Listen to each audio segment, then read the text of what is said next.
ევთოს გენერალურ მდივანთა შეხვედრაზე უარის თქმის მიზეზებზე კოალიცია მცველებისთვის განცხადება გაავრცელა, სადაც ნათქვამია.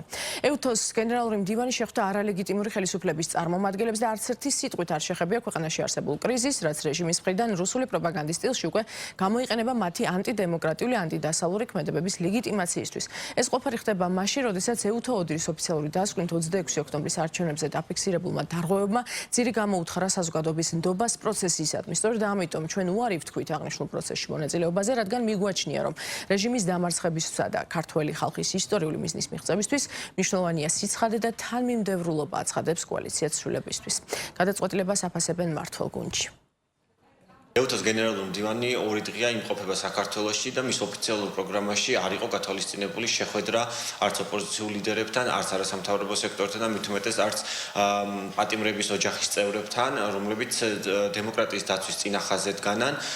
ევთოს გენერალური მდივნის ბრიფინგზე იყო საუბარი მხოლოდ ზოგად თემებზე, უსაფრთხოების საკითხებზე, აქაც არის საუბრა მან ვენის მექანიზმზე, რომელიც ევთომა მოქმედა ადამიანის უფლებების დარღვევის კუთხით და ასევე მნიშვნელოვანია, რომ მარტში ევთოს გენერალური მდივანი იმყოფებოდა ლავროვთან და რუსეთს უწოდა როგორც საიმედო პარტნიორი. შესაბამისად, მსგავსი შეხვედრები, რომლებიც არ ემსახურება დემოკრატიის გამტკიცებას ქვეყანაში, არ საუბრობს ხმამაღლად იმ მდგომარეობაზე, რაც საქართველოში არის ადამიანის უფლებების მიმართულებით.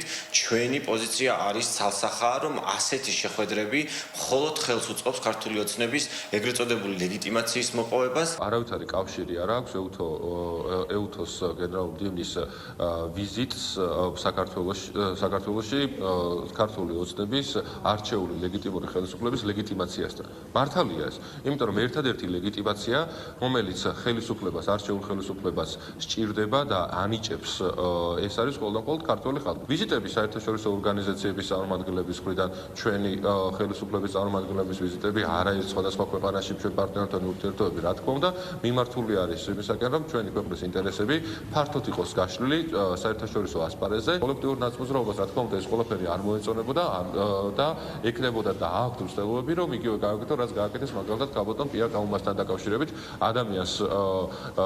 ადამიანი პირდაპირ აბულინგეს, ლანძღეს ყოველდღიურად, იმიტომ რომ მას ჰქონდა სურვილი ჩამოსულიყო საქართველოს ზუსტად იგივე გააკეთეს სხვა პირების მიმართაც, როდესაც ადამიანები deep state-ის დავალებებს არ ემსახურებიან და ჩამოდიან საქართველოსიდან ლეგიტიმურად არჩეულ ხელისუფლებასთან, რომლებიც დგას სადანაოჯო ქვეყნის სუვერენიტეტსა ესაუბრებიან, რა თქმა უნდა, კოლექტიურ დაწმუნდრობას ეს არ მოსწონთ, მაგრამ მათ ძალიან კარგად მოსწონთ ისეთი პირების ვიზიტები და გამოსაერთებები საქართველოში, როგორთაც არის მაგალითად მიხაილ როთი, ადამიანი, რომელიც ლანძღავს ქრისტიანობას, მრეებს.